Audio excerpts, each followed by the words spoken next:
Bonjour à tous, merci d'être, on va dire, nombreux dans la salle, mais bon, pas si nombreux que ça, mais comme maintenant tout est doublé en visio, on va dire aussi bonjour à tous ceux qui sont restés chez eux ou à leur bureau, mais qui sont là aussi pour nous écouter.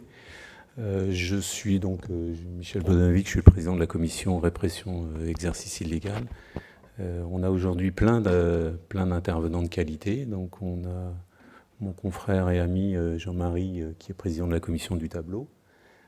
Donc nos deux avocats pénalistes qui sont des grands spécialistes de cette thématique, puisque c'est eux qui nous font toutes les procédures, et vous allez voir qu'ils sont de plus en plus efficaces. Et Julien Philippe, qui est donc le directeur juridique adjoint de l'ordre et qui va démarrer, c'est lui qui démarrera cette présentation en fait par un rappel des textes et compagnie. Ce qu'on voulait vous dire, ou ce que je voulais vous dire, c'est que d'abord, pour ceux qui parfois disent mais qu'est-ce que fait l'ordre, et j'ai signalé un truc à l'ordre, etc. Dites-vous que l'ordre agit bien, agit depuis longtemps, obtient de plus en plus de condamnations, et que en fait, mais que malgré tout, que le problème qu'on a et que un problème qui est récurrent dans pas mal de choses, c'est les lenteurs de toutes ces procédures. Sachez qu'il faut environ en moyenne, l'autre fois on évoquait ça au Conseil supérieur, il faut environ en moyenne 3 ans entre le moment où vous nous faites un signalement et le moment où on obtient une condamnation. Voilà. C'est comme ça, on n'y peut rien, et vous voyez, c'est pas de notre fait. Mais donc donc tout le travail qu'on fait depuis des années et des années, voilà, c'est un travail qui paye, mais c'est un travail qui est lent. La deuxième chose que je voulais vous dire, c'est qu'il ne faut pas penser que cette commission est une commission corporatiste. Je le pense absolument pas. On sait très bien, et bon, ceux qui me connaissent dans d'autres fonctions, j'ai beaucoup travaillé sur tout ce qui est informatique de la profession. Je suis totalement, et on est totalement conscient des progrès technologiques. On sait très bien que les choses vont évoluer. On commence à parler des robots. On parle d'intelligence artificielle. Tout ça, je vous rassure, l'intelligence artificielle, quand vous cherchez un peu, il n'y en a pas encore beaucoup. Elle est très souvent assistée par une intelligence manuelle, on va dire. Mais bon, malgré tout, on sait que c'est le sens de l'histoire. Mais cette commission, en fait, répression exercice illégal, elle a aussi une autre finalité, c'est tous les problèmes de délinquance financière. C'est une chose qu'on a déjà évoquée en commission. On pense même changer, étendre le nom de la commission à ces problèmes de délinquance financière, parce que derrière ces problématiques d'exercice illégal, il y a très souvent des escroqueries, il y a très souvent du blanchiment d'argent, et donc en fait c'est là où c'est pour ça que je vous dis que c'est pas qu'un rôle corporatiste. Il y a cette défense, on va dire, du travail bien fait par les experts comptables. Il y a un vrai enjeu de société derrière, et on y a tous intérêt, et pas seulement les experts comptables. Pour aujourd'hui, en fait, on a voulu vous faire une thématique plus orientée sur tout ce qui est aspect supervision, parce qu'en fait, pareil, on a des fois des choses qui sont un peu borderline, et il n'y a que la supervision par un professionnel qui peut finalement faire que le travail soit un travail de qualité. Voilà. Donc je vais laisser la parole à Julien. T'es prêt, Julien, ou Oui, c'est bon, faut y aller? Donc je laisse la parole à Julien qui va nous faire un rappel et puis je vais aller m'installer avec eux. Voilà. En tous les cas, merci de votre attention. Merci Michel. Bonjour à tous et bonjour à toutes et à tous, à tous les illégaux sûrement qui sont en ligne. Donc on va commencer par un petit rappel des textes. Donc je vous rassure, je vais être relativement bref puisque je pense que l'intérêt de l'atelier c'est quand même d'être le plus pratico-pratique. Donc avec le rappel des textes, ça sera plus de la théorie, mais ne vous inquiétez pas, ça sera pas long. Alors déjà, qu'est-ce qu'il faut dire? C'est que la bonne nouvelle, c'est qu'il y a quand même des textes qui encadrent la lutte contre l'exercice illégal de la profession, qui est un enjeu majeur pour vous, professionnels. Et pourquoi des textes? Parce que tout simplement, l'objectif premier poursuivi par une profession réglementée, c'est la protection des clients. Donc, elle se doit de lutter pour, contre les infractions que pourraient subir ou faire encourir les illégaux ou des découvreurs aux clients.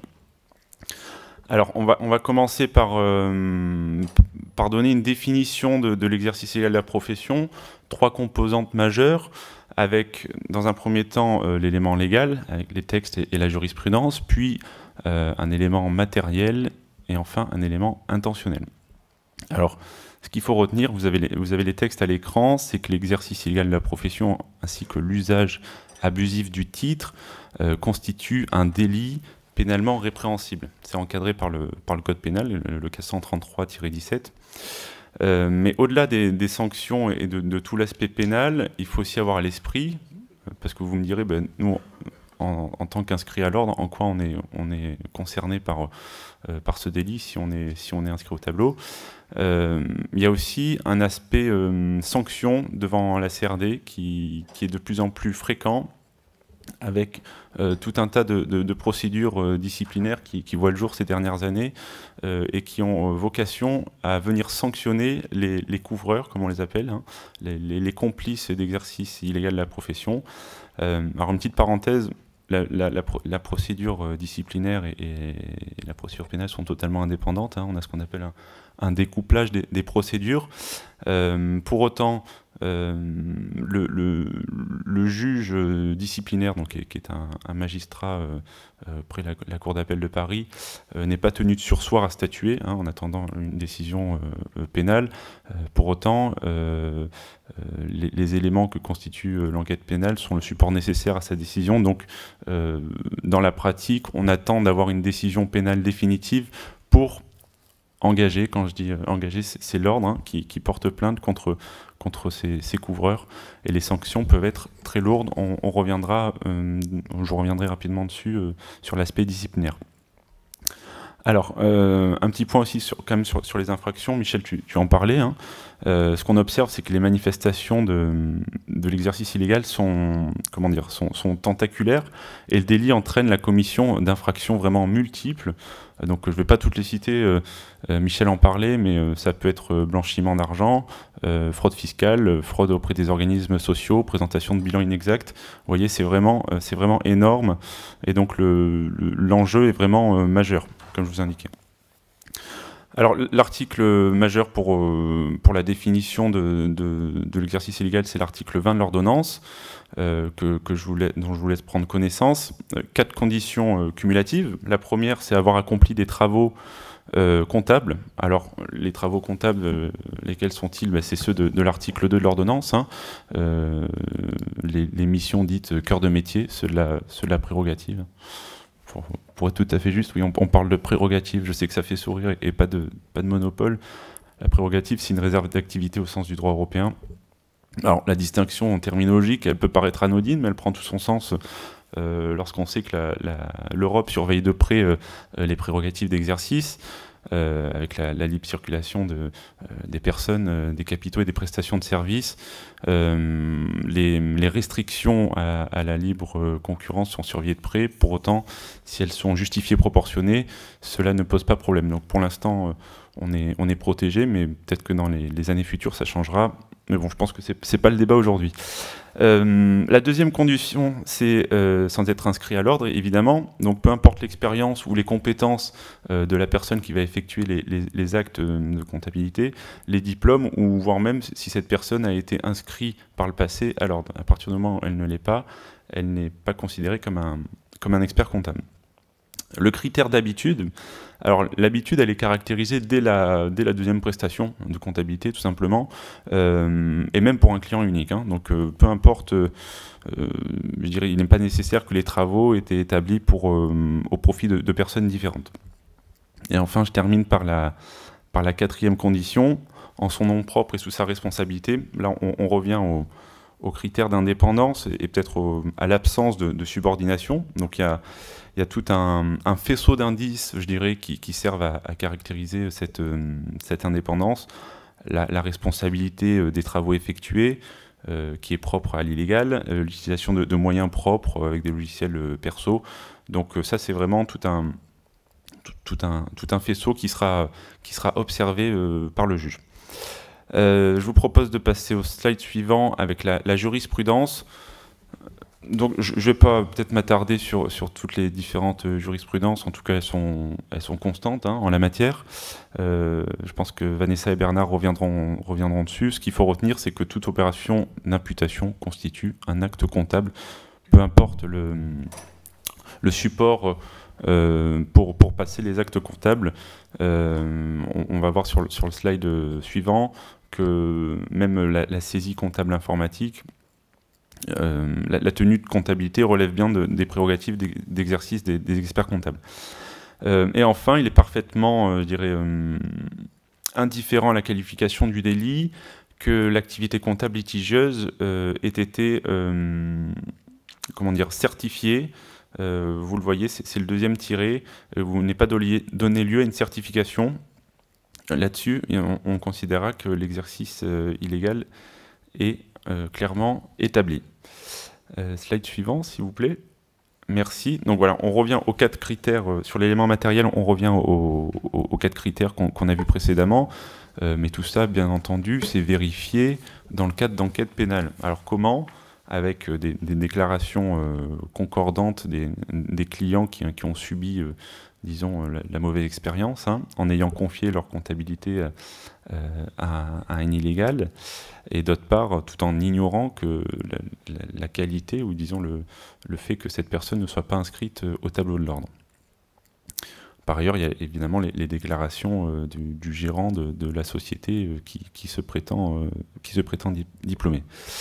Donc il résulte souvent de ces éléments d'enquête que le délit d'exercice illégal de la profession est bien caractérisé, et c'est en ce sens que, lors des experts comptables, engagent des poursuites pénales à l'encontre des principaux intéressés. Je termine sur l'élément intentionnel. Alors, le raisonnement, on peut raisonner en 2 parties. Je dirais que, d'une part, la jurisprudence procède par déduction. Qu'est-ce qu'il faut entendre par là? C'est que si l'élément moral découle de la matérialité de l'infraction, il n'en demeure pas moins que la personne qui a commis l'infraction a agi en connaissance de cause. Souvent, on a même ils ne peuvent ignorer, disons, l'illégalité de l'activité, parce que ces personnes sont quand même issues du domaine de la comptabilité. Souvent, ça peut être des personnes qui ont un BTS comptabilité, mais qui ne vont pas jusqu'au bout du process, mais qui exercent illégalement. Et d'autre part, la jurisprudence exclut l'erreur de droit. Donc l'erreur de droit, c'est l'ignorance légitime de l'illicéité de l'acte, sauf que nul n'est censé ignorer la loi, donc l'illégal ne peut se prévaloir de sa bonne foi pour contrer et se défendre face à une mise en cause. Et on va passer à ce qui nous intéresse aujourd'hui, donc la complicité d'exercice illégal, qu'on appelle plus communément couverture. Donc il y a couverture d'exercice illégal lorsque, tout simplement, une personne non membre de l'ordre a recours à vos services, experts comptables, pour valider ses travaux. Donc vous le voyez, on parle de partenariat hasardeux et surtout d'une absence de supervision. Michel et Jean-Marie reviendront plus en profondeur sur ce terme-là pour valider des dossiers de travail. Alors, en quoi consiste la validation des comptes? Ça passe tout simplement par l'apposition d'un simple tampon, d'un simple cachet par l'expert comptable qui, je dirais un peu vulgairement, vient prendre son chèque sans exercer aucune surveillance sur les dossiers, ni même connaître les dossiers ou l'identité des clients pour valider les travaux ou ce qu'on pourrait appeler travaux de la personne qui exerce illégalement. Alors, quels sont les indices de couverture? Ils sont multiples. Il y a des liens structurels ou financiers. Il y a de la mise à disposition de moyens matériels. Ils sont vraiment... la liste est non exhaustive, mais en tout cas, il y a la répétition d'une intervention du même expert comptable sur des dossiers suivis par un même illégal, sans connaître, évidemment, les dossiers souvent. Un petit point de vigilance sur cet arrêt de la Cour d'appel de Paris, l'existence d'une société d'expertise comptable entre un expert comptable inscrit et une personne non membre de la profession ne saurait prémunir le professionnel d'une poursuite pour complicité d'exercice illégal. Donc vous n'êtes en aucun cas à l'abri, votre statut d'expert comptable professionnel réglementé ne vous abrite en aucun cas de poursuite pénale et même disciplinaire lorsque vous agissez ou aidez ou favorisez l'exercice illégal de la profession.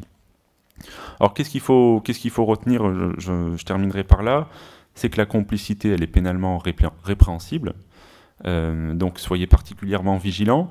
Les peines encourues elles sont identiques à celles concernant l'auteur de l'infraction, donc il faut vraiment faire attention à ces situations où vous pourriez être approché par un illégal tout simplement, qui vous propose de reprendre une clientèle mais sans vraiment mettre le nez dans les dossiers. Je vous le disais, de plus en plus de poursuites disciplinaires à l'encontre d'experts comptables ces dernières années. On a eu 15 experts comptables condamnés, il me semble, ces dernières années. Donc c'est vraiment un fléau pour la profession et malheureusement la commission de lutte contre l'exercice illégal a beaucoup de travail encore et notamment Bernard et Vanessa qui avec les dépôts de plainte contre les experts comptables présumés complices. Voilà, donc ça c'était un peu pour l'aspect théorique. Je propose à Jean-Marie de continuer avec les différentes hypothèses ou situations qu'on peut rencontrer pour les complicités d'exercice illégal. Effectivement, on va faire comme ça. Je vais juste vous rappeler un petit peu, ce que je ne l'ai pas fait au départ, donc le déroulé de notre conférence. Donc on a prévu 3 parties. Vous avez eu la partie théorique, pas forcément la plus agréable, mais quand même nécessaire, puisqu'on entend aussi beaucoup de choses. On peut pas, on pourrait, mais on pourrait pas. Voilà. Donc c'était important que Julien vous rappelle nos règles de base. Donc on va essayer avec Jean-Marie, ensuite dans la deuxième partie, de parler plus de supervision, dématérialisation, d'être plus concret. Et ensuite Vanessa donc Vanessa et Bernard. Si je parle que de Vanessa. Vanessa et Bernard vont nous faire un panorama des condamnations qu'on a entre autres obtenues. On a peur d'être un peu ennuyeux. Alors, ce qu'on se disait avec Jean-Marie, c'est que si vous voulez poser des questions, n'hésitez pas à les poser. On avait prévu une partie à la fin aussi pour les questions, mais franchement, si vous voulez intervenir en cours, n'hésitez pas, levez la main, on va essayer de vous repérer. Et donc voilà. Et donc là, je vais laisser Jean-Marie un petit peu. Donc on enchaîne sur la partie supervision. Je vais laisser un petit peu Jean-Marie. Alors, pourquoi aussi Jean-Marie est là? Il n'est pas là seulement, on va dire, en tant qu'expert comptable. Je l'ai dit tout à l'heure, il est là en tant que président du tableau. Finalement, on a deux grandes catégories d'illégaux. Je dis ça pour ceux qui nous écouteraient, comme ça ils vont pouvoir se classer. Donc on a 2 grandes catégories d'illégaux et du coup 2 grandes catégories de complicité en exercice illégal. Il y a les illégaux qui sont indépendants, donc qui ont leur propre structure, leur propre clientèle, etc. et qui se font couvrir donc par un confrère expert comptable. Voilà, ça c'est la première forme. Et on a assez souvent maintenant, il doit y avoir des modes, c'est comme dans tout, dans l'illégal, il y a des modes, c'est comme partout.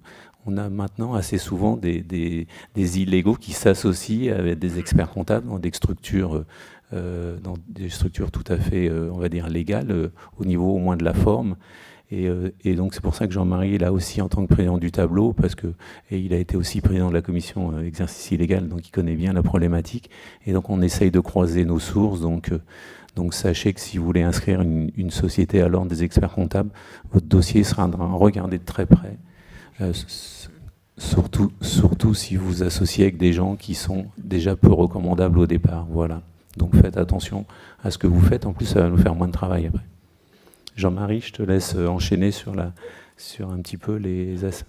Merci. Donc, on va essayer de passer à quelque chose de pratique après avoir entendu effectivement les textes. Donc, vous avez bien compris, il y a d'un côté les illégaux, c'est pas nous. Ceux-là, finalement, ils sont assez faciles à traiter parce que ou ils tiennent des comptabilités directement, ou ils ont monté une société pour faire de la comptabilité.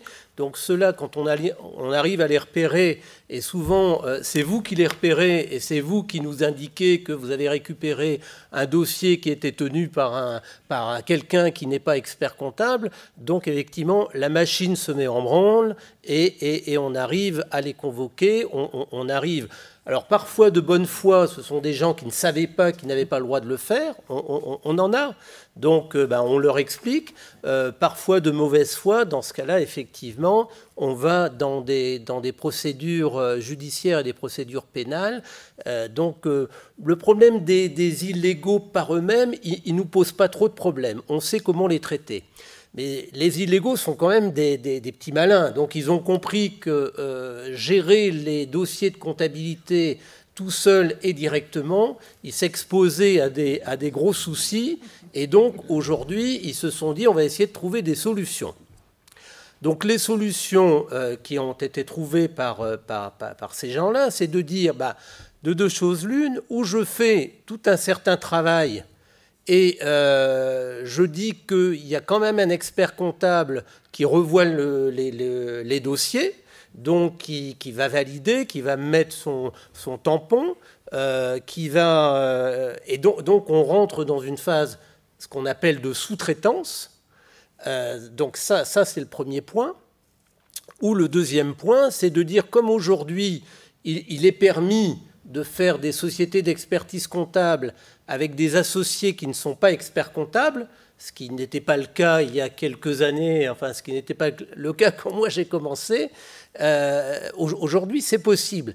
Et donc les illégaux sont quand même rentrés dans cette brèche en disant qu'à cela ne tienne, je fais une société d'expertise comptable avec un expert comptable qui va être le dirigeant de la société d'expertise comptable, parce qu'on ne permet pas encore à un non-membre et à un non-expert comptable de diriger la société d'expertise comptable, mais souvent, on peut avoir un dirigeant de droit qui est l'expert comptable.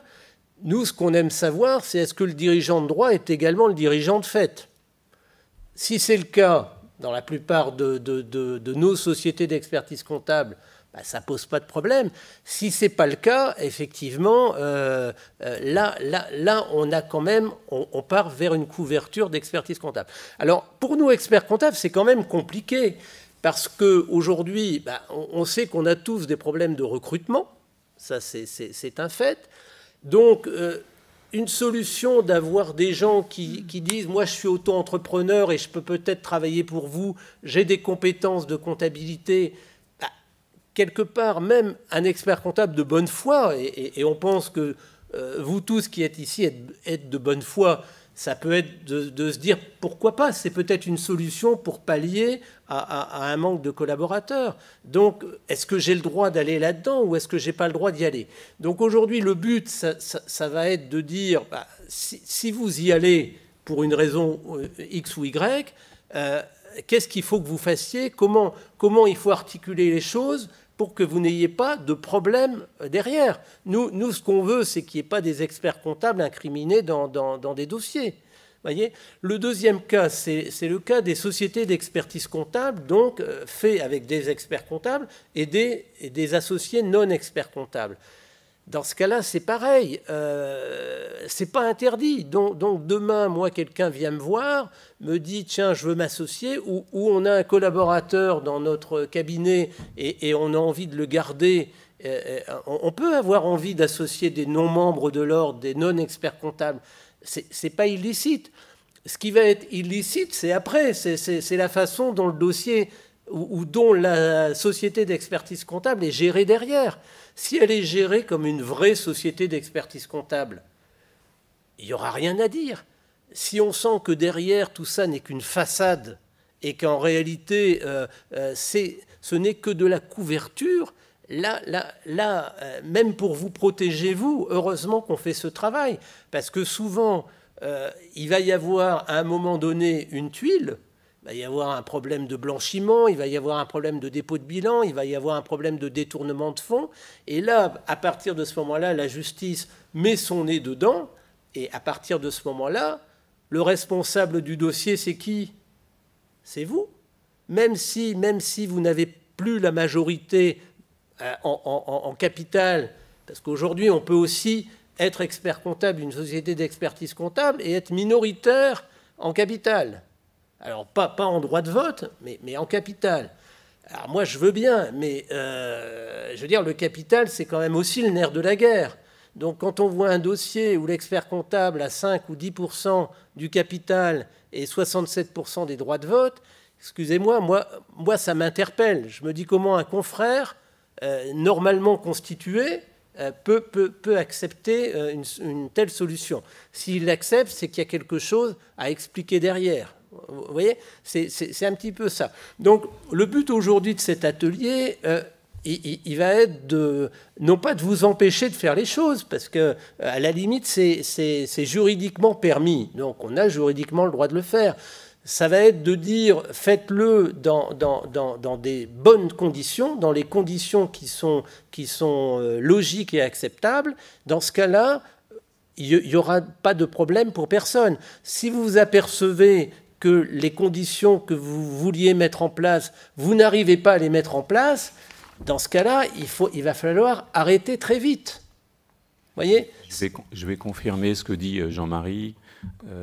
Une intervention que j'ai déjà faite, je vois qu'une main se lève, donc on va pouvoir répondre. Il faudrait peut-être juste qu'on vous passe un micro, que vous veniez chercher le micro. Il y a des micros volants.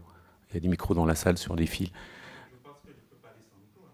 Oui. Peut-être, non, mais c'est parce que comme c'est enregistré, il faut peut-être que vous parliez avec le micro. Donc je finis. Donc deux remarques par rapport à ce que vous a dit Jean-Marie. Sur la sous-traitance elle-même, effectivement, c'est pas le Conseil supérieur réfléchit depuis pas mal d'années là-dessus. C'est toujours, on va dire, c'est toujours en réflexion. Et la préconisation du Conseil supérieur, c'est si vous devez sous-traiter, sous-traiter plutôt à des experts comptables, par exemple des jeunes experts comptables. On a mis en place, je crois que Laurent en parlait hier à l'Assemblée, on a mis en place des outils, un outil qui s'appelle Bibuzi, par exemple, qui vous permet de faire de la mise en relation entre confrères peut-être plus expérimentés ou plus débordés et jeunes confrères. Donc première chose à privilégier, c'est sûrement la sous-traitance. La deuxième chose que je voulais dire, c'était vous pouvez faire le plus bel habillage juridique du monde. Je parle là pour la sous-traitance, même pour on va dire ce que j'appelle l'exercice illégal légal, c'est-à-dire celui qui est fait dans des sociétés d'expertise comptable. Vous pouvez faire le plus bel habillage juridique du monde, voilà, vous pouvez vous croire bordé de tout ce que vous voulez. Il y a un maître mot derrière tout ça, pour moi. Vous pouvez sous-traiter, c'est mon avis personnel. Il y a qu'une condition, c'est de pouvoir faire confiance. Et la confiance, c'est quand même quelque chose qui est pas facile. Et faire confiance à quelqu'un que vous connaissez pas, je vous parle même pas d'aller faire confiance à des illégaux qui sont notoires chez nous, parce qu'à ce moment-là, on vous invite aussi, le jour où vous êtes approché par quelqu'un qui vous... Vous savez, il y a encore beaucoup de gens qui croient au Père Noël, c'est assez marrant. Moi, il n'y a pas très longtemps que j'ai arrêté d'y croire, donc j'y crois plus, là maintenant, ça y est. Mais il y a beaucoup de gens qui se disent, on vient vous voir, on vous dit, je vous amène 60 dossiers BNC, mais ça vous coûte rien, je vous les amène, c'est cadeau, vous avez une bonne tête ou comme ça. Qui peut croire dans cette salle que 60 dossiers comme ça cadeau, ça existe? Eh ben, je vous assure qu'il y a encore beaucoup de gens qui croient ça. Voilà. Donc nous, on les voit à la commission exercice illégal, on les voit. Jean-Marie aussi, j'ai oublié de vous le présenter, il s'occupe aussi de l'article 31. Le jour où vous avez un article 31 dans votre cabinet, l'article 31, c'est, on va dire, c'est l'enquête préliminaire, c'est pas le contrôle qualité, hein, c'est déjà en gros l'enquête préliminaire pour voir s'il n'y a pas des dysfonctionnements dans votre cabinet.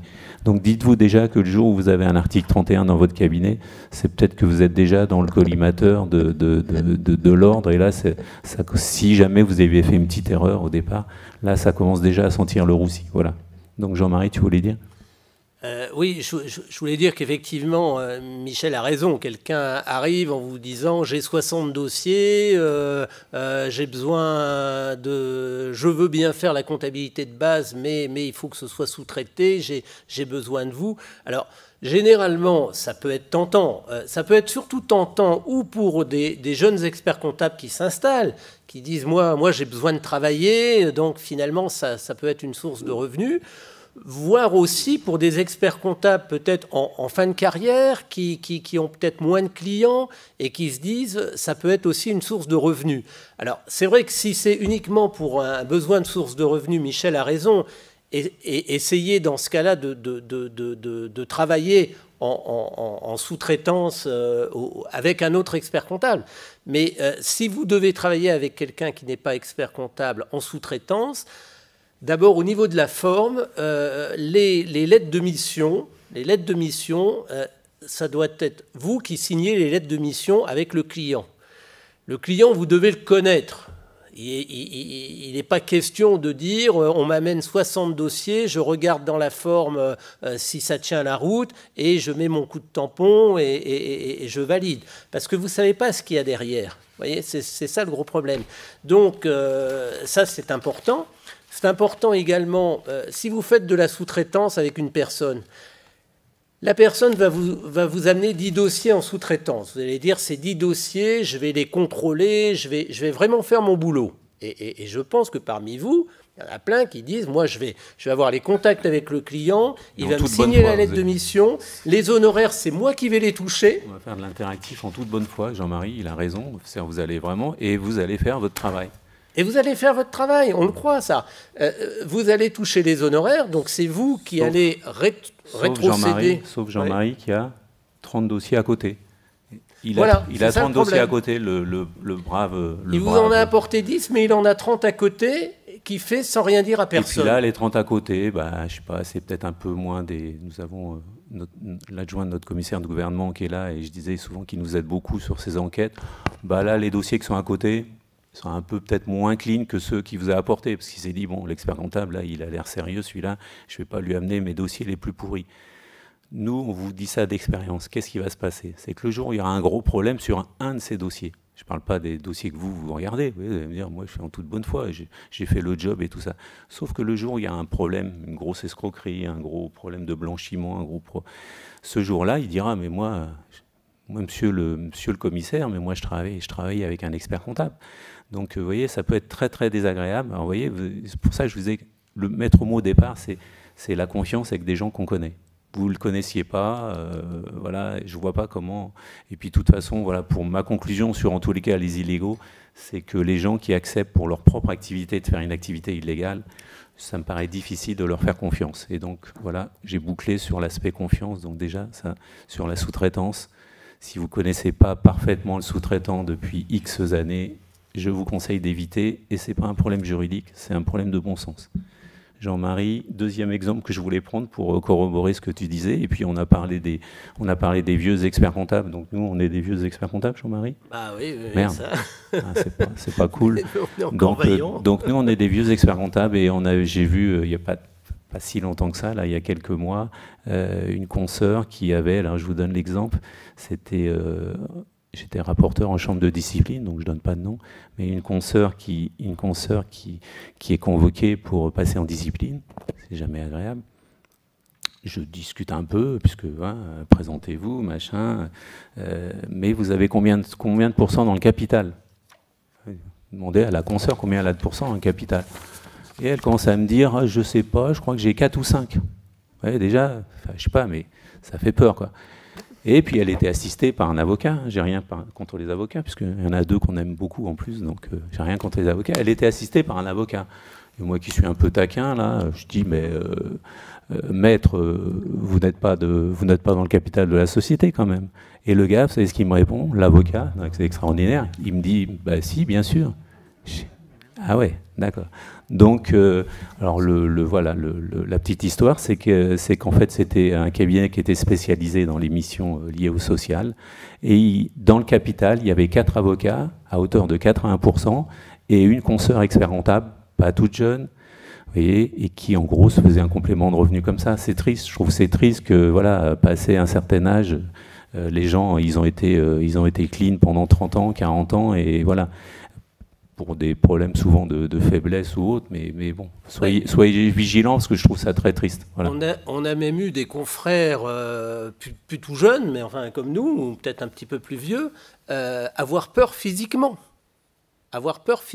et être bloqué dans une situation où ils ne savaient pas comment s'en sortir. Donc, au bout d'un moment, ils viennent nous voir et ils appellent à l'aide. Oui, mais peur physiquement, parce que ce que Jean-Marie ne dit pas, c'est qu'on a des réseaux mafieux. C'est-à-dire qu'il faut bien comprendre que l'expertise comptable s'insère dans des réseaux mafieux.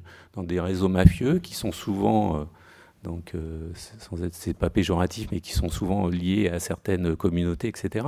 Donc on a des réseaux mafieux. Donc, vous avez des gens qui se retrouvent, donc ils ont mis le doigt dans l'engrenage à un moment, parce que voilà, ils pensaient que, puis ils se disaient que la bonne affaire et truc, mais il y a un moment, ils sont très très mal. Je vous assure qu'il vaut mieux des fois gagner un peu moins et dormir mieux la nuit, quoi. Quand les gens ont peur pour leur intégrité physique, on n'est plus dans le domaine de la rigolade. Voilà, donc pour revenir à la sous-traitance, si vous faites de la sous-traitance avec certaines personnes, sachez qu'il faut que la lettre de mission soit faite entre vous et le client. Il faut que dans la lettre de mission, vous préveniez le client que le dossier est sous-traité à monsieur untel. Donc ça c'est important. Il faut que le contrat de sous-traitance soit formalisé. C'est-à-dire que vous fassiez vraiment un contrat. Et moi, je vous incite fortement dans le contrat, effectivement, à énumérer les clients et à dire que cette liste est limitative et que votre sous-traitant s'engage à ne pas travailler sur d'autres dossiers. Et que s'il travaille sur d'autres dossiers, c'est une clause d'arrêt immédiat. Parce que ça veut dire qu'il ne respecte pas le contrat de confiance qui est avec vous. Voyez, on va enchaîner, Jean-Marie, sur la supervision. Il faut qu'on tienne le timing. D'accord. Alors, le deuxième élément, c'est la société qui a été faite avec un non-membre. Donc, ici aussi, facialement, vous êtes le responsable. Mais on a des cas où, effectivement, vous allez être approché par une personne qui va dire « Moi, j'ai 50 dossiers, on peut faire une société ensemble, tu vas être le gérant, tu vas avoir une rémunération de 1000, 2000, 3000 euros. » On peut vous donner les tarifs, on les connaît. Hein. Et après, c'est l'associé non-membre qui va faire tout le travail et pas l'expert comptable. Voyez ? Après, si vous vous associez avec quelqu'un et que vous gérez, que vous fassiez vraiment votre rôle d'expert comptable, on n'aura pas de problème. Mais sachez qu'on va venir voir justement cette supervision. Alors, après, qu'est-ce que la supervision ?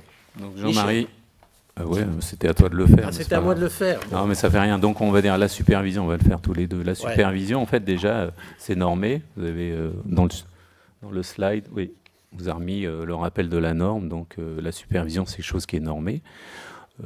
Sachez qu'au niveau de l'ordre des experts comptables et au niveau supérieur et au niveau régional, donc on travaille aussi en collaboration avec les services de police, les services de justice.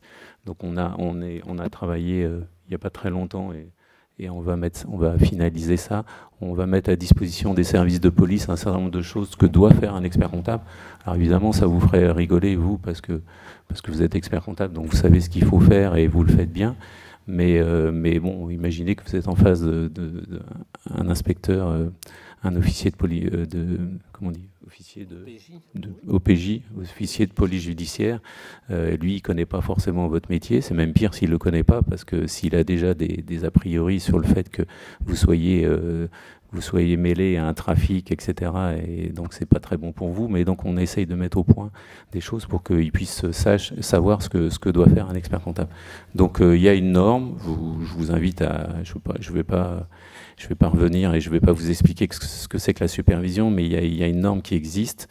Si vous avez besoin de vous y référer, vous vous y référez. Et nous, on va essayer de voir avec Jean-Marie, en fait, comment concrètement on peut transformer ça dans le quotidien. Donc Jean-Marie, tu réenchaînes sur ce que tu nous avais dit. Donc c'est déjà le minimum du minimum, c'est que ce soit vous qui preniez les contacts clients, vous avez une prise de connaissance à faire, c'est une obligation. Vous devez même, avant accepter une mission, vous devez faire un certain nombre au moins rencontrer et étudier le dossier. ne serait-ce que par rapport aussi à la loi anti-blanchiment. Donc, vous voyez, je pense qu'il n'y aurait rien de plus désagréable pour vous que de vous retrouver sur un dossier où il y a du blanchiment et où vous connaissez pas ni le dossier ni le dirigeant. Vous voyez, donc ça c'est une question que Jean-Marie. Je dis ça pour ceux qui veulent s'entraîner, quand ils auront un contrôle article 31, ça c'est une question que Jean-Marie pose souvent, c'est comment s'appelle le dirigeant, qu'est-ce que fait la société ? C'est la première des choses. Si vous montez un cabinet, souvent ce sont des cabinets secondaires, c'est-à-dire que l'expert comptable a déjà son cabinet et puis il se dit tiens, je monte un deuxième cabinet avec un non-membre qui a peut-être des dossiers à apporter. À la limite, on n'est pas contre, puisqu'on se bat contre l'exercice illégal. Donc des solutions où on ramène dans la légalité quelque chose qui est illégal. Non, mais moi j'y crois pas. Moi je trouve. Moi je crois pas que le gars qui a été illégal. Il faut pas être contre d'emblée, mais il faut savoir que ça va être très dur. D'accord. Ça va être très dur, et c'est moi qui parle. Je m'en vais comme un prince. Voilà. Non, mais ça va être très dur pour l'expert comptable, parce que ça va être un cabinet secondaire, souvent, etc. Donc il faut que dès le départ, l'expert comptable prenne l'ascendant. Je veux dire, c'est vous qui êtes le dirigeant. C'est vous qui gérez les contrats de travail. Jean-Marie, on a sur le site, alors oui, on a un site contre l'exercice illégal au niveau de l'ordre. Je pense que c'est dans le support à la fin, quelque part. On a une consoeur, on a une jeune consoeur qui était venue, qu'on avait convoquée à la commission et qui a accepté de faire une vidéo. Et je peux vous assurer que en tous les cas, elle a regretté. Elle s'est associée pendant 3 ou 4 ou 5 ans avec un illégal. Je peux vous assurer que dans la vidéo, je ne sais même pas si elle pleure pas dans la vidéo, elle pensait vraiment pouvoir. C'est pour ça que je dis, les gens croient. Moi, je suis pas d'accord, Jean-Marie. Alors 9 fois sur 10, ça va être compliqué. Voilà. Non, 95 fois sur 100, ça va pas marcher. Bon, je sais que Jean-Marie a un fort caractère, donc il peut s'imposer, mais 9 fois et demi sur 10, ça va être compliqué. Voilà. Mais qu'est-ce qu'on va voir quand nous, on contrôle un cabinet d'expertise comptable où on a des gros soupçons qu'en réalité, ce cabinet n'est pas dirigé par l'expert comptable, mais par l'associé majoritaire en capital, etc. Déjà, on va voir qui a signé le bail. Bon, on va voir qui est propriétaire des murs. Ah bah, souvent, le propriétaire des murs, c'est l'associé non-membre. Ah, bon, bah, ça, c'est encore un critère. C'est un bon businessman, au moins. Vous voyez, après, on va voir qui a la signature en banque. Alors bon, souvent, quand même, l'expert comptable dirigeant de droit a la signature en banque, mais comme par hasard, souvent, le non-membre, il a également la signature. On va voir qui signe les lettres de mission, parce que les lettres de mission, pour nous, doivent être signées par l'expert comptable. On a des cas où c'est le non-membre qui signe les lettres de mission. Bon, vous voyez, on a déjà des tas d'indices formels qui peuvent, dès le départ, nous dire ce cabinet n'est pas géré par telle personne, mais est géré par telle autre personne. Ça, je dirais que ce sont des indices formels. Après, de ces indices formels, effectivement, dans la révision au fond, on va voir si l'expert comptable qui s'est associé avec un non-membre, est-ce que c'est réellement son cabinet, ses clients et son travail, ou est-ce que c'est simplement de la couverture ? Tout est là dans les nuances. Et c'est pour ça que la supervision, pour nous, après, est très importante. Alors, effectivement, on a une liste de clients, on va poser les questions à l'expert comptable. Tel client, il fait quoi ? Dans tous nos cabinets, même si on ne traite pas tous nos dossiers, on sait à peu près tous nos clients ce qu'ils font. On sait quel est leur chiffre d'affaires, leurs principales caractéristiques. On a eu un dossier, on demandait à l'expert comptable, mais telle personne était dans la restauration. On dit c'est une pizzeria. Oui, c'est une pizzeria qu'il a. Effectivement, en regardant, c'est une crêperie. Alors bon, vous voyez, ce sont des indices qui permettent de savoir si vous connaissez vos clients et si vous connaissez les dossiers. De toute façon, alors on sort un peu du cadre, mais de toute façon, vous savez, aussi, je m'occupe aussi de la résolution des litiges. Alors, on a beaucoup de plaintes de confrères qui disent ouais, machin, j'ai eu des détournements de clientèle, hein, soit très souvent par des collaborateurs ou anciens collaborateurs. Je lui ai dit, vous savez, déjà, la meilleure protection pour vous, c'est de garder la relation client. Si vous laissez la relation client de toute façon au collaborateur, je ne parle même pas à l'illégal, mais si vous laissez la relation client au collaborateur et que vous négligez le client pendant X années, il ne faut pas être étonné si un jour, quand le collaborateur s'en va, il part avec les dossiers. Mais ça, c'était juste un aparté. Voilà. Donc, on va enchaîner sur... bon, donc, on ne veut pas... Vous voyez, en gros, nous, on vous dit, soyez des bons experts comptables. On ne veut pas vous apprendre votre métier. Si vous êtes expert comptable, c'est que vous le méritez. On veut juste dire, voilà, faites simplement bien votre métier. Ne vous associez pas avec des gens que vous ne connaissez pas. Alors, je suis déjà un peu à la conclusion, mais je vais pas conclure. Et donc, on va enchaîner sur... alors, c'était plus un aspect, plus modernité. C'est aujourd'hui, vous allez me dire, peut-être, il y avait quelqu'un qui avait la main, mais je crois qu'il est parti. Donc, il a dû être dégoûté qu'on ne lui réponde pas. Donc, c'est pas grave. Il va nous poser la question plus tard. On voulait aussi dire que aujourd'hui, avec, vous allez me dire, ouais, mais il est sympa, ils sont sympas, là, ils nous demandent des tas de trucs, de faire des tas de trucs, mais comment on fait ça maintenant? Parce que tous les dossiers sont dématérialisés, vous êtes des experts comptables à la pointe du progrès, et donc tous vos dossiers, effectivement, c'est déjà un problème, parce qu'en réalité, la matérialisation de votre travail, il faut vous dire que c'est pas pour nous que vous la faites, c'est déjà pour vous protéger vous. Je reviens à ce que j'ai dit tout à l'heure, l'OPJ, je ne sais plus comment il s'appelle, l'OPJ s'appelle Michel, non? C'est ça, c'est comme moi. Donc l'OPJ qui s'appelle Michel, qui est pas, voilà, qui est lui, il rigole pas, et s'il peut attraper un expert comptable, il va pas se gêner, parce qu'il va pas faire de sentiment. Nous, vous voyez, on essaye quand on a, juste aussi de façon informelle, quand on a des dossiers qui, mais vraiment régulièrement, avec des illégaux,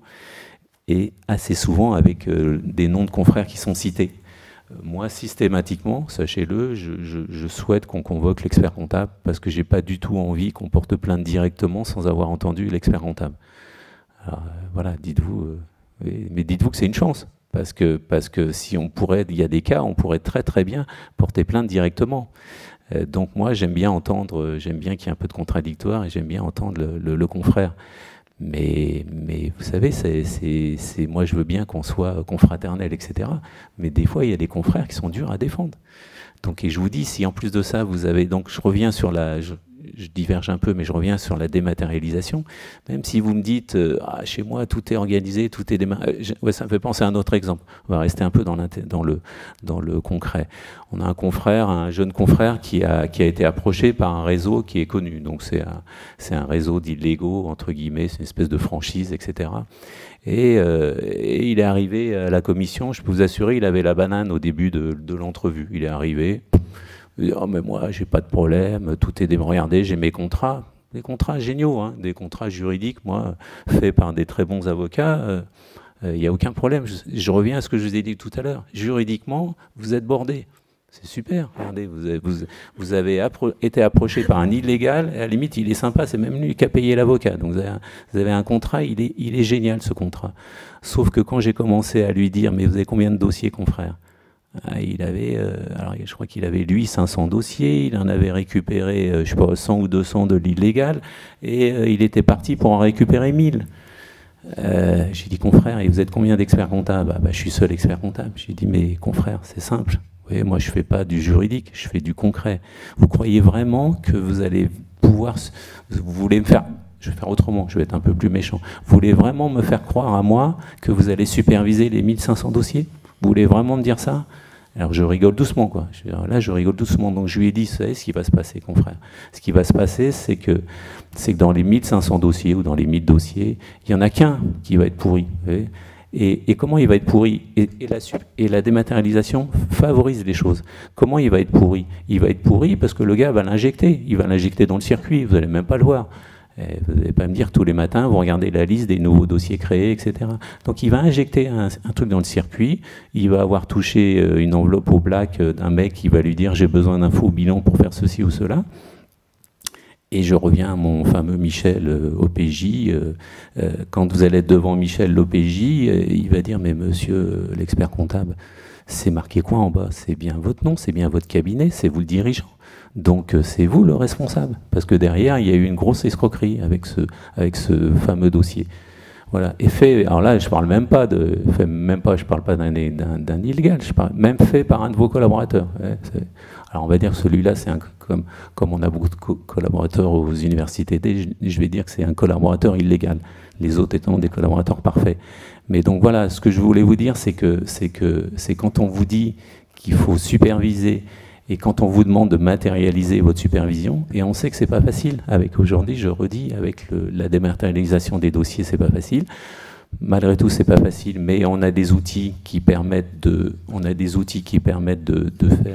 faire beaucoup de choses, et entre autres des outils de signature électronique. La signature électronique sur un dossier dématérialisé, c'est très bien. Vous pouvez le faire en plus sur différentes parties du dossier. Maintenant, évidemment, si vous donnez votre code de signature électronique à vos entre guillemets illégaux, là je peux plus faire grand chose pour vous. Voilà. Ce que on voulait vous dire, c'était que la supervision, c'est important, et c'est pour ça que le titre de l'atelier, c'était de la non-supervision à la couverture d'exercice illégal, il n'y a qu'un pas. Donc je pense que vous avez compris ce qu'on voulait dire. Et on va demander, juste voulais ajouter juste un petit point très rapide. Donc vous avez compris que ayez des notes de synthèse, ayez aussi un entretien au moins avec votre client. Alors entretien physique ou entretien téléphonique, mais faites le point, parce que le nombre de dossiers, parce que le client, tant que tout va bien, il ne vous embêtera pas. Et puis, dès qu'il y aura un truc qui ira pas, il viendra à l'ordre en disant « mon dossier ». Et un des points qui est souvent désastreux, c'est quand le client dit « mais l'expert comptable, je ne l'ai pas vu depuis 2 ans, 3 ans, 4 ans, je n'ai affaire qu'aux collaborateurs ». Et c'est désastreux d'entendre ça. Donc, il faut au moins que sur tous les dossiers, vous avez fait la révision du dossier, vous lui passez un petit coup de fil en lui disant que vous avez vu son dossier. Jean-Marie, on ne va pas le lâcher, on a une question, Jean-Marie. On en tient. Qui? Allez-y, oui, allez-y, jeune homme.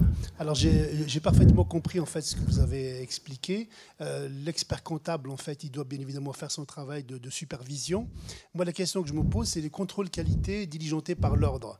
Est-ce qu'ils ne sont pas aussi à même lorsqu'ils vont... Alors je vais être clair avec vous là-dessus. C'est d'ailleurs, entre guillemets, peut-être même une faiblesse. Et alors, ce qui est assez drôle, c'est que l'ancienne présidente de cette commission avant moi, donc c'est Virginie Roitman, voilà, que certains ont vu à l'Assemblée aussi hier, et qui est certainement... à la fin de l'année sera votre nouvelle présidente de l'ordre, et aujourd'hui c'est elle qui s'occupe, elle dirige la commission contrôle qualité, donc elle est extrêmement sensibilisée au problème d'exercice illégal, et elle s'est rendue compte qu'effectivement, et c'est même plus désastreux que ça, c'est qu'on avait même des confrères qui se retrouvaient mis en cause dans des affaires de couverture d'exercice illégal, et qui disaient non mais moi j'ai eu un contrôle qualité, j'ai pas eu de problème. Donc dites-vous que le contrôle qualité n'est pas là pour vérifier que vous faites de la couverture d'exercice illégal. En tous les cas, jusqu'ici, ce n'était pas le cas. Non, mais c'est pas ça. Mais dans le contrôle qualité, on prend un certain nombre de dossiers au hasard, on fait un sondage. Oui, mais donc on est quand même susceptible de tomber sur ces dossiers-là. Vous savez, si vous prenez un gros dossier, un petit dossier, et que le gars il a 200 ou 300 dossiers. Bon, moi, vous savez, j'ai un exemple ça fait aussi un peu longtemps, et j'ai été aussi contrôleur qualité il y a longtemps. Je peux vous donner un exemple. C'est ultra classique, vraiment ultra classique. C'est pour ça que Jean-Marie l'a dit, vous allez voir, il a parlé de bureau secondaire, entre guillemets, comme ça. Je fais un contrôle qualité chez un confrère, donc il y a quelques années. J'arrive dans le cabinet, on va dire son cabinet principal, à Paris, oui, rue, je sais pas quoi, cabinet principal, nickel chrome. Le gars, il connaissait tous ses dossiers, il supervisait tous les dossiers, voilà, nickel chrome. Et quand vous faites contrôleur qualité, vous devez contrôler tout son périmètre d'exercice. Donc, il avait aussi à côté une société d'expertise comptable. J'arrive, deuxième, donc c'est pas loin, hein, je sais pas, à 500 mètres, on a dû y aller à pied, je crois. Donc, deuxième société d'expertise comptable. Il y avait un monsieur et une dame qui étaient là. On les dérangeait, hein. Franchement, ils étaient chez eux, on les dérangeait. Je vous assure, j'avais de la peine pour le confrère. Donc quand on tombe sur des cas comme ça, on est dans la caricature. Mais vraiment, ce qu'on vous dit, ça fait quand même quelques années qu'avec Jean-Marie, on est dans cette profession. Vraiment, ce qu'on vous dit, si on vous met en garde, c'est pas... Voilà. Et je suis sûr qu'au niveau des règles juridiques, ils respectaient tout très bien. Les autres devaient être, à l'époque, je crois qu'il fallait même qu'ils soient minoritaires dans le capital, etc. Voilà, tout était super bien. Mais le gars, c'était pas son cabinet. Il n'était pas dans son cabinet. Voilà, c'est ça que je veux dire. Donc le contrôle qualité, oui, un truc comme ça va le montrer. Mais là, c'était presque une caricature, oui. Mais, voilà. Mais bon, voilà, ne vous dites pas, voilà, c'est pas parce que vous...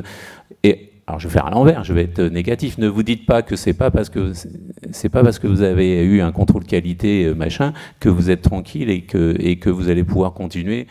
Je parle pas de vous, hein, excusez-moi, vos confrères. Et donc je parle de celui qui est en train de nous écouter à distance là.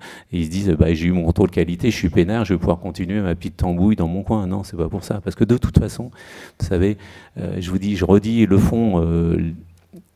Les dossiers d'illégaux, ils remontent toujours avec des problèmes, comme vous l'a dit Jean-Marie.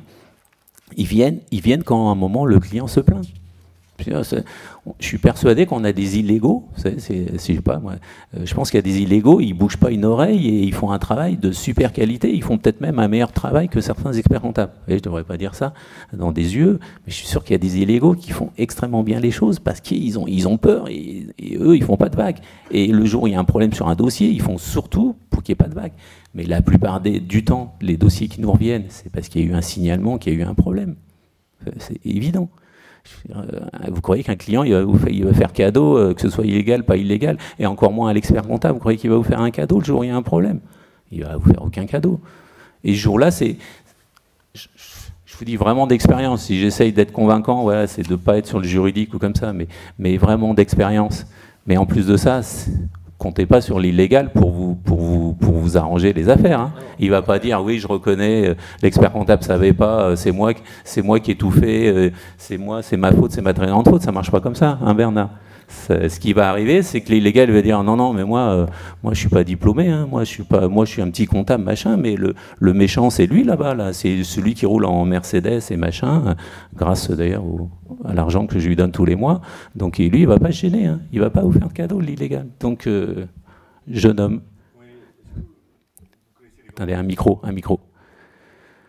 Réseaux connus, je vais vous aider, très diversifiés, qui vendent des fournitures de bureaux, tout un tas de choses. J'ai entendu dire que le nombre de confrères était assez faible par rapport au nombre de collaborateurs. C'est quelque chose qui existe depuis des années, pignon sur rue, et ça survit, ça continue. Après, il y a une journée de formation là-dessus, Pascal. Pascal qui est notre permanente, hein, elle est cachée là-bas, mais elle œuvre tous les jours pour nous aider.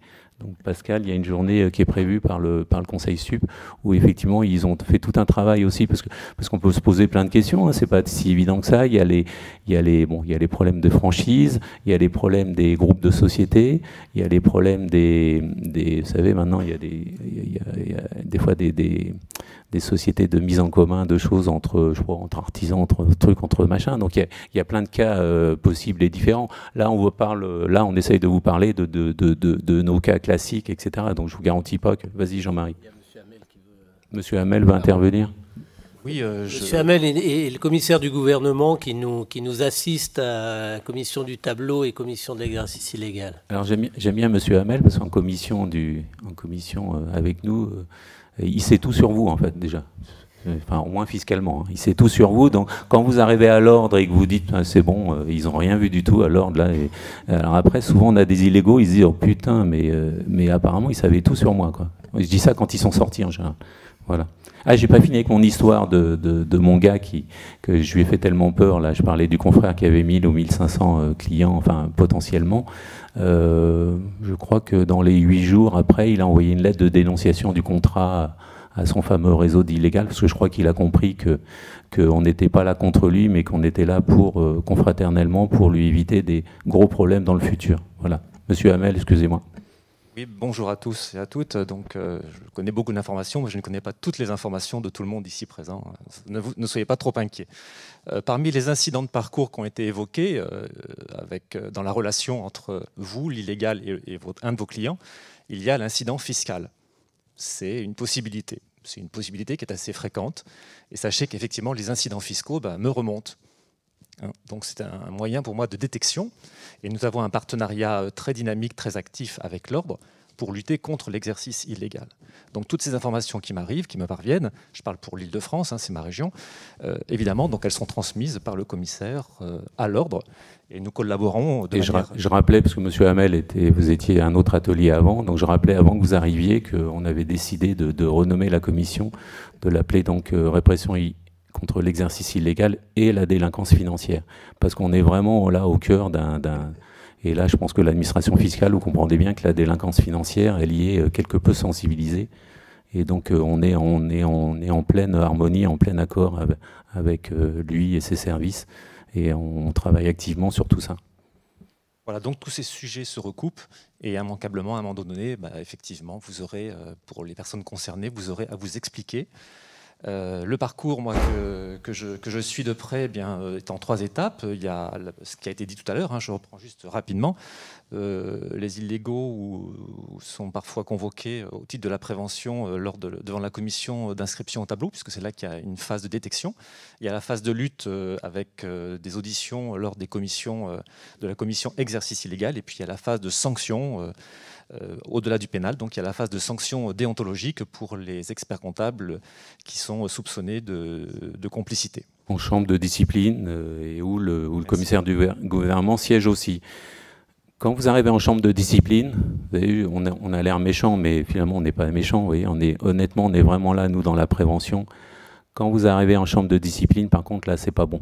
Je vous dis, s'il y en a quelques-uns ou dans la salle ou qui sont convoqués en chambre de discipline, c'est pas bon. Pourquoi c'est pas bon? Parce que, comme l'a dit tout à l'heure Julien, le président de la chambre de discipline, c'est pas un expert comptable. Donc, on n'est plus dans la confraternité. C'est un juge, oui, comment on dit, un juge, quoi. Un magistrat professionnel, donc lui, il n'est pas là, il est là pour appliquer les textes, il n'est pas là pour faire du corporatisme ou de la confraternité. Donc quand vous êtes en chambre de discipline, c'est pas bon. Et plein de choses qui sont pas bonnes, au moins pour les illégaux. On a nos 2 avocats, ils vont vous faire un panorama de jurisprudence et de condamnation. C'est juste pour vous montrer qu'on est quand même actif, même si on n'est pas dans le tout répressif, mais on est quand même actif. Et on a ils ont plein d'exemples et plein de choses intéressantes. Alors juste je pense que je vais rien dévoiler, mais sachez qu'on obtient maintenant régulièrement des condamnations à de la prison, avec d'abord sursis, mais même des condamnations à de la prison avec prison ferme. Alors vous allez me dire, il n'y a pas beaucoup de place dans les prisons. Enfin, je pense que quand on est condamné en prison avec de la prison ferme, ça commence à être chaud, quoi. Vas-y, je t'en prie, Vanessa. Merci Michel, bonjour à tous. Effectivement, avec mon confrère Bernard Sansot, nous sommes les avocats de l'ordre pour ces questions d'exercice illégal, vous l'avez compris, de sorte que nous intervenons quasiment toutes les semaines, ou en tout cas très régulièrement devant les juridictions, qu'elles soient parisiennes ou la petite couronne, parce que les dossiers en réalité sont très nombreux. Pendant des années, ces dossiers d'exercice illégal ne concernaient en réalité que des non-membres de l'ordre, assez logiquement, vous me direz, sauf que l'on constate de manière maintenant assez régulière la présence sur le banc des prévenus, évidemment du non-membre de l'ordre, mais également et malheureusement de l'expert comptable, parce que les poursuites aujourd'hui sont élargies à celui ou à celle qui est considéré comme ayant rendu possible l'infraction d'exercice illégal. Donc s'il y a encore une dizaine d'années, très clairement, nous n'avions pas d'expert comptable, encore une fois, poursuivi. Aujourd'hui, dans, on va dire, un dossier sur 3, on a un expert comptable, et c'est la raison pour laquelle... Vanessa, est-ce que je peux dire qu'en plus, que le sachant risque plus que l'illégal à un moment ? Alors, on peut évidemment le dire et même l'affirmer, et Bernard Sansot, d'ailleurs, vous donnera un certain nombre d'exemples de condamnation, mais oui, ce qu'il faut savoir, c'est que l'expert comptable, dans ces dossiers-là, lorsqu'il est poursuivi, il est poursuivi comme complice. Et dans le code pénal, le code pénal, le complice est puni comme l'auteur. Donc, si le non-membre de l'ordre encourt une peine d'1 an d'emprisonnement et de 15 000 € d'amende, le complice encourt en réalité exactement la même chose. Donc non seulement il y a quelques années, on n'avait pas d'expert comptable devant les tribunaux, en tout cas pour ces infractions-là. Aujourd'hui, non seulement malheureusement pour la profession, ils sont poursuivis, mais effectivement, de manière assez régulière, ils sont condamnés, je dirais, à une peine équivalente à celle de l'illégal, mais parfois, voire souvent, et mon confrère vous le développera ultérieurement, plus sévèrement. La logique étant que, précisément, c'est celui qui rend possible l'infraction, qui rend possible la mise en place d'un système frauduleux. Donc c'est la raison pour laquelle il nous apparaissait aujourd'hui important de vous donner cet éclairage-là de manière très, très concrète. Alors, on ne va pas revenir sur... On avait effectivement prévu un certain nombre de rappels, mais je crois que la présentation qui vient de vous être faite est déjà très exhaustive, donc l'idée est quand même d'être quand même assez rapide. Vous avez compris que la complicité pour les experts comptables, elle va elle va être caractérisée dans 3 hypothèses. C'est l'hypothèse de la sous-traitance, c'est l'hypothèse du salariat fictif, et puis c'est l'hypothèse de la société d'expertise comptable.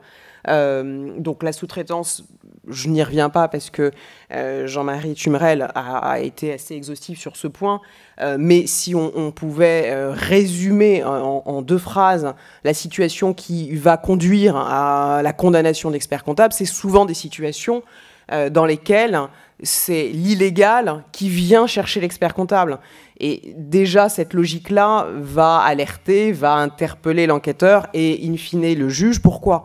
Parce que autant on peut effectivement comprendre et envisager l'hypothèse de l'expert comptable qui a besoin de main-d'œuvre et qui va effectivement chercher éventuellement un sous-traitant, autant la logique inverse qui consiste pour un non-membre de l'ordre à chercher un expert comptable est déjà quelque peu suspecte, puisqu'elle signifie quoi ? Elle signifie qu'on a quelqu'un qui n'est pas membre de l'ordre, qui a d'ores et déjà une activité comptable, qu'il veut, entre guillemets, régulariser.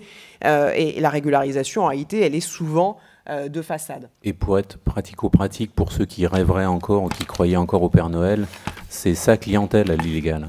C'est pas parce qu'il vous l'a amené, il est associé avec vous, machin chose, tiens, nada. C'est sa clientèle, c'est pas votre clientèle. Donc de toute façon, voilà, un jour ou l'autre, même si vous arrêtez la relation, etc., il repartira avec sa clientèle. Elle est à lui. Enfin, en tous les cas, c'est ce qu'il estime. Donc c'est effectivement cette logique-là. Et dans 9 dossiers sur 10, vous avez par exemple une situation de sous-traitance illégale qui va impliquer un expert comptable. C'est le non-membre de l'ordre qui est allé chercher l'expert comptable, donc qui a besoin d'une régularisation a posteriori. Donc c'est en tout cas un premier critère d'alerte et qui permet quand même de faire le distinguo entre je suis expert comptable, j'ai besoin bien évidemment de main-d'œuvre et je fais cette démarche, et puis celle de l'illégal qui vient entre guillemets frapper à la porte, mais ça vous a été largement explicité à l'instant.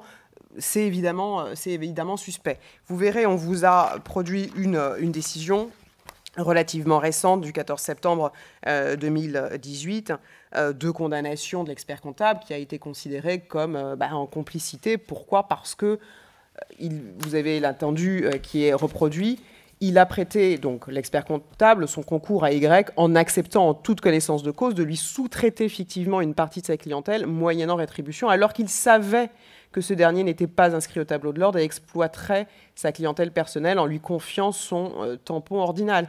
Ce sont des dossiers dans le cadre desquels, en réalité, lorsque l'enquête est menée, que découvre-t-on ? Évidemment, l'expert comptable, malheureusement pour lui, ne connaît pas l'intégralité des dossiers, n'a pas rencontré l'intégralité des clients. Le non-expert comptable a le tampon à sa disposition et c'est presque terminé. J'ai envie de dire que la matérialité de l'infraction, elle est quasiment constituée à ce stade. Donc c'est une hypothèse classique que l'on rencontre régulièrement. La défense des experts comptables qui se retrouvent pris dans cette situation est évidemment souvent la même, à savoir si je supervise, si je suis avisé. Et puis il suffit de quelques questions pour se rendre compte que, et encore une fois ça vous a déjà été développé, il ne connaît pas l'intégralité des clients, il n'a pas rencontré l'intégralité des clients, et puis on va se rendre compte même que certaines lettres de mission n'ont pas été signées par lui, voire pas du tout. Et c'est terminé, malheureusement pour l'expert comptable, il est condamné. Autre hypothèse, très rapidement, c'est l'hypothèse du salariat. Comme vous l'indiquait Michel Bodanovich à l'instant, il y a une certaine mode dans l'exercice illégal parce que d'une certaine manière, la délinquance s'adapte toujours à la situation et à la répression. Et il fut un temps où pour échapper à l'exercice illégal, et notamment aux critères d'indépendance, eh bien, l'illégal signait des contrats avec tous ses clients. C'était pas idiot dans la logique, puisque en étant le salarié, eh bien, il y a un lien de subordination, et donc il n'y a plus le critère d'indépendance qui permet de caractériser l'infraction. Sauf que les juridictions, évidemment, ont condamné ces situations qui aboutissaient à des situations de multisalariat. C'est-à-dire que vous aviez un non-membre de l'ordre qui avait une multitude de contrats signés avec une multitude de clients, évidemment sans être sous la subordination de ces clients-là. On était évidemment dans l'exercice illégal. Vous me direz en quoi ça concerne les experts comptables ? Eh bien parce que j'y viens, une autre solution consiste à salarier cette personne qui est non-membre de l'ordre, toujours pas dans la logique classique de « je suis expert comptable, j'ai besoin de salariés, de collaborateurs que je salarie », et il n'y a évidemment pas de difficulté, heureusement, mais c'est la situation inverse d'un non-membre de l'ordre qui a besoin d'une régularisation, et puis finalement on va trouver une solution. Et la solution, ça va être à la signature d'un contrat de travail, en se disant, voilà, le critère d'indépendance n'existe plus, on est protégé, c'est mon salarié, tout ce qu'il fait, entre guillemets, est sous l'égide de l'expert comptable, pas de condamnation pour exercice illégal et donc pas de condamnation pour complicité. Vous vous en doutez évidemment, les juridictions qui vont au-delà de l'apparence, et c'est heureux, eh bien, condamnent ces situations parce que dans les faits, on se rend compte de quoi, dans ces situations irrégulières évidemment, hein, je laisse de côté, ça va sans dire, hein, le salarié classique d'un cabinet d'expertise comptable, et bien dans ces situations, on se rend compte qu'il n'y a pas de réelle subordination. Pourquoi ? Parce que le pseudo-salarié n'a pas d'horaire, n'a pas d'ordre précis qui lui sont donnés. Et vous voyez la liste, grosso modo, des spécificités du contrat de travail. L'employeur exerce un contrôle constant sur l'exécution du travail. L'employeur donne au salarié des ordres précis. Le salarié accomplit son travail à des heures et des jours déterminés, etc. etc. Dans les faits, l'illégal qui a son contrat de travail en réalité fictif, qui peut même avoir des bulletins de paie et être déclaré auprès de l'URSSAF, même dans ces hypothèses-là, vous avez des condamnations. Pourquoi ? Parce qu'on va se rendre compte qu'en réalité, le salarié n'est pas sur le même lieu de travail que son employeur, qu'il n'y a aucun contrôle, aucune subordination, aucun horaire prévu, et en réalité, une indépendance et une autonomie, et donc un habillage. On a même l'exemple de... Alors c'est classique aussi, on les connaît. Hein, voilà, vous venez nous voir, on vous donne tous les cas. On a le cas classique aussi de ce faux salarié. Il n'est même pas à temps plein. Ben non, parce qu'en fait, comme il a quand même à côté encore quelques affaires à s'occuper, il fait les payes, puisque les payes à côté, ça il a le droit. Hein, il fait les payes. Puis il fait un peu de juridique. Bon, c'est le truc des avocats, mais bon, il fait un peu de juridique, il fait un peu de paye. Donc il a sa société à côté. Donc en plus, il est salarié qu'à mi-temps du cabinet d'expertise comptable. C'est dingue. Hein, on voit des trucs. Voilà. Je voulais vous donner un exemple concret. Donc le salarié à temps partiel, ça c'est assez un grand classique aussi. Exactement. Et vous voyez à l'écran une jurisprudence, alors elle qui est assez ancienne puisqu'elle date de 1992, mais en réalité en 2019, je ne sais pas si on a produit la décision, on a une décision notamment de 2018, on a encore ces situations qui sont bien évidemment constatées et condamnées. Vous voyez ce qui a été souligné. Il résultait de l'ensemble de ces circonstances que les contrats de travail étaient des conventions fictives, bien qu'appuyés par des bulletins de paie et le paiement des cotisations sociales et autres par les bénéficiaires de ces prestations. Donc l'apparence ne suffit pas. Donc celui qui vient chercher un expert comptable et qui décide avec l'expert comptable de conclure un contrat de travail en se disant que là, la situation juridiquement est régularisée, en réalité non. Les juridictions pénales, correctionnelles, et notamment parisiennes, qui ont vraiment l'habitude, puisque très honnêtement, je crois qu'il ne se passe pas 15 jours sans une audience d'exercice illégal à Paris, sont rompues à toutes j'ai presque envie de dire, ces techniques. Donc c'est soit la sous-traitance, le salariat, le multisalariat. Donc voilà ce qui est vérifié par les juridictions. Une autre décision, pardonnez-moi, qui vous est produite de septembre 2018, beaucoup plus récente, je ne la lis pas in extenso, puisqu'en réalité, elle dit exactement la même chose. Au-delà des bulletins de paie, au-delà des cotisations payées et donc de la déclaration auprès de l'URSSAF, il n'en demeure pas moins qu'on est dans une fictivité, donc un non-membre de l'ordre qui agit in fine de manière totalement indépendante et autonome, indépendamment de l'apparence. On est dans l'exercice illégal et malheureusement dans la complicité de l'exercice illégal pour l'expert comptable. Enfin, et alors pour le coup, j'irai encore plus vite parce que je crois que ça a été largement balayé, c'est la situation de la société d'expertise comptable. Dans cette évolution et cette mode, même si vous me pardonnerez l'expression, hein, mais effectivement, la délinquance s'adapte. Eh bien, effectivement, dernièrement, j'ai envie de dire depuis bien 5-6 ans, la société d'expertise comptable, solution qui est apparue peut-être comme un moyen de régularisation en associant, en ayant donc un non-membre de l'ordre, in fine, les juridictions regardent les mêmes choses, c'est-à-dire est-ce qu'il y a véritablement une supervision, est-ce qu'il y a véritablement un contrôle. Vous voyez, on vous produit des décisions de 2015 notamment, mais également de 2017 ensuite. Vous aurez de toute façon accès aux slides. Je vais vite, mais très précisément, les juridictions vont regarder le contrôle effectif qui est opéré par l'expert comptable. Et vous voyez, s'être contenté d'un rapide contrôle de cohérence de l'alias fiscal avant d'y apposer sa signature, c'est pas suffisant. Donc l'expert comptable qui est certes dans une société d'expertise comptable avec un non-membre de l'ordre qui va se dire mais je contrôle, je fais un contrôle de cohérence, et ben ça c'est pas considéré comme une supervision effective qui permettrait d'échapper à la matérialisation de l'infraction. Donc Vanessa, on a une deuxième question, c'est jour de fête. Eh ben avec plaisir.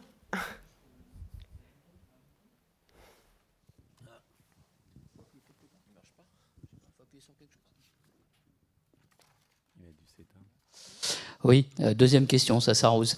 Je vois des jugements. Je voudrais vous parler juste d'un cas que j'ai connu. Une société est venue me voir. J'ai demandé quel était le confrère précédent pour faire la fameuse lettre déontologique.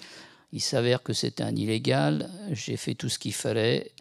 J'ai été en contact par mail avec un membre de l'ordre qui suivait le dossier et j'ai donc constaté que l'illégal avait été condamné, avait fait appel.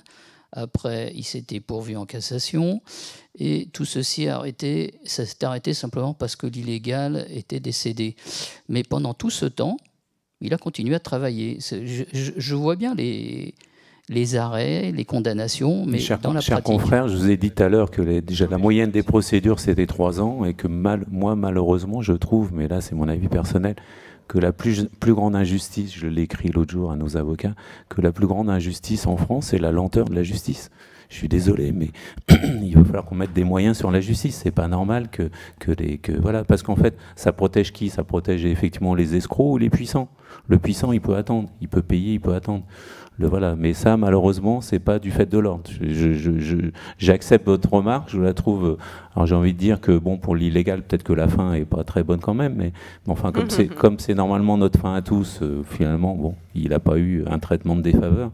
Mais bon, voilà, j'accepte votre remarque, enfin, je la trouve utile, mais malheureusement, je ne suis pas sûr qu'on puisse faire grand-chose sur les délais de la justice. C'était pas le délai de la justice, ni une critique de l'ordre, simplement une constatation, à savoir que malheureusement, les condamnations n'empêchent pas la continuité de l'activité de l'illégal. C'est ça qui pas tout à fait vrai quand même. Vas-y. Pour vous répondre, monsieur, effectivement, l'observation que vous faites, qui est légitime, mais en réalité ne vaut pas que pour l'exercice illégal. C'est-à-dire que là, et pour rejoindre Monsieur Bonanovitch, en réalité, c'est le système judiciaire avec les difficultés qui sont les siennes. C'est-à-dire que la condamnation n'empêchera jamais la commission d'infraction. Elle a au moins pour effet de venir rappeler la loi, de sanctionner à des amendes. Et là, je vais céder la parole à mon confrère, puisqu'en réalité, je vous ai fait le topo rapidement, et surtout à prononcer des peines. En l'occurrence, peut-être que cette personne était primo-délinquante, je ne sais pas, mais on le voit, et ça, pour le coup, ça, c'est du concret, puisqu'on y est, encore une fois, quasiment toutes les semaines, des condamnations qui sont des peines d'emprisonnement.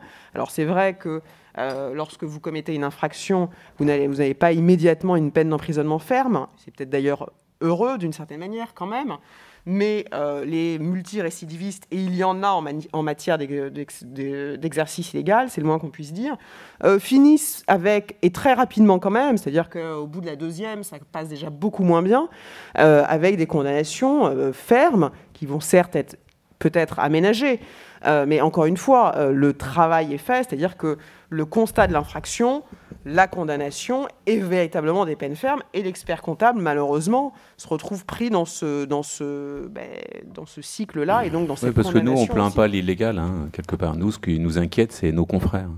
Bernard, tu nous enchaînes sur... Oui, bien volontiers. Bonjour.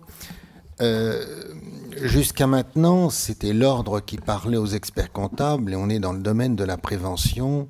Lorsque l'administration fiscale, en l'occurrence, ou le juge judiciaire parle à l'expert comptable qui a peu ou prou affaire à un illégal, on est dans la répression, et je pense que je vais vous dire que le ton va considérablement changer. Il faut partir d'un principe que les choses ont beaucoup évolué. Au départ, on pensait que les experts comptables protégeaient leur monopole. Et puis le Conseil d'État, le Tribunal des conflits, la Cour de cassation ont explicitement considéré que l'ordre n'était pas un organisme privé normal, que c'était un organisme privé investi d'une mission de service public, et pour l'exercice de cette mission, il bénéficiait de prérogatives de puissance publique, c'est-à-dire des décisions exécutoires très très importantes, notamment en matière disciplinaire. Et le monde judiciaire, le monde administratif considère et associe l'ordre à la défense de l'ordre public économique, et j'insiste là-dessus, l'ordre public économique réclame des comptes sains. Alors que quelqu'un falsifie des comptes avec ou sans le concours direct ou indirect d'un expert comptable, la répression tombe. Et depuis quelque temps, la collaboration que nous entretenons avec les différents parquets, c'est-à-dire les procureurs de la République de tous les tribunaux judiciaires d'Île-de-France, avec l'administration fiscale qui nous suit en permanence et qui nous renseigne de façon extrêmement significative dans les dossiers, puisqu'ils permettent à l'enquête pratiquement de vérifier ce qui figure dans le dossier de l'administration fiscale pour aboutir à une citation devant le tribunal correctionnel. Alors, la peine standard d'un illégal, c'est prison avec sursis quand il est primo-délinquant, avec ou sans amende, assortie d'une interdiction de gérer et d'exercice d'une activité comptable, et de plus en plus la publication du jugement. Donc là, c'est je dirais, ce qu'un tribunal inflige. Alors, il y a plusieurs lignes directrices depuis quelque temps. D'abord, les tribunaux répriment de plus en plus sévèrement l'exercice illégal pour deux raisons. D'abord, parce qu'ils considèrent que c'est une atteinte importante à l'ordre public économique et non pas au monopole des experts comptables, et parce que souvent, il y a corrélé des infractions pénales distinctes, fraude fiscale, banqueroute, abus de biens sociaux, etc. etc. Et je vous donne un exemple. En janvier 2021, le tribunal de Créteil a, et c'est une peine significative, 8 mois sursis avec une mise à l'épreuve, c'est-à-dire un suivi du juge d'application des peines pour indemniser le trésor public et l'ordre. 20 000 € d'amende, interdiction de gérer pendant 5 ans, confiscation des scellés, c'est-à-dire le fric qui a été pris à l'illégal, et publication du jugement. Donc ça, c'est un illégal. Si l'expert comptable est dans le coup, je vais vous montrer que c'est beaucoup plus sévèrement réprimé. Donc, lorsque l'illégal fait partie d'un réseau de criminalité organisée, c'est-à-dire que là, non seulement il y a des infractions connexes, mais il y a la volonté de mettre cela en coupe réglée avec le concours de différentes personnes Paris 2009, confirmé par la Cour d'appel de Paris en 2021. Il s'agissait d'un illégal qui sévissait dans une société française qui importait des produits vendus en Suisse et qui ensuite faisait transférer les fonds, enfin revendait les choses à une société anglaise qui était le véritable bénéficiaire. Et il se trouvait qu'entre la Suisse et la France, il fallait faire une cosmétique de bilan, puisque, au passage, on passait de l'argent liquide en douce. C'est une activité, je dirais, qu'on peut rencontrer. C'est-à-dire que l'illégal, il s'est contenté, si je puis dire, de maquiller tout cela de façon à donner une vraisemblance fiscale et comptable. Eh bien, il a pris 2 ans d'emprisonnement ferme, 50 000 € d'amende et publication du jugement. Donc, on voit parfaitement l'idée se dessiner que lorsque l'exercice égal participe de la réalisation, d'infractions connexes, particulièrement lorsqu'il s'agit d'un réseau organisé, eh bien, excusez-moi l'expression, ça cogne. Ça cogne. La deuxième chose, c'est qu'il faut bien voir que de plus en plus, la récidive est pénalement très sévèrement sanctionnée. Avant, on ne peut pas dire que ça crée une émotion particulière dans le corps judiciaire. Eh bien maintenant, c'est le contraire, c'est-à-dire que dès qu'on est en récidive, eh bien on prend du ferme. Paris 2021, un récidiviste, 1 an d'emprisonnement ferme avec mandat d'arrêt, 10 000 € d'amende, exécution provisoire, je vais y revenir, du jugement, publication du jugement. Paris 2021, pareil, 2 ans d'emprisonnement dans 6 mois avec sursis, 15 000 € d'amende, publication du jugement. Donc, vous voyez bien que l'erreur, lorsqu'elle persiste, est très, très sévèrement condamnée. Je dois dire que même parfois, j'en suis surpris. Et Bernard et les couvreurs, là, parce qu'il ne reste que 2 minutes. Non, mais ça fait partie. Le problème, c'est que derrière cela, il y a un couvreur. Qu'est-ce qui risque le couvreur? Attends, 2 secondes. Parce que je vais répondre au monsieur qui se plaignait de la lenteur de la justice. Non, mais il va falloir qu'on lui coupe le micro. Non, il y a beaucoup de réformes en ce moment, civiles comme pénales, qui changent les donnes. Notamment, maintenant, les tribunaux judiciaires accordent l'exécution provisoire. Et récemment, pour finir, je vous donnerai un exemple d'il y a quelques jours. L'exécution provisoire, c'est-à-dire que même si vous faites appel, on exécute la condamnation. Alors, pour les couvreurs, eh bien, c'est ce que tout le monde a dit, c'est qu'ils sont plus sévèrement sanctionnés que les illégaux. Paris 2018, 9 mois d'emprisonnement pour l'illégal, 1 an pour le couvreur. Versailles 2020, 6 mois sursis pour l'illégal, 3 mois ferme en semi-liberté pour le couvreur.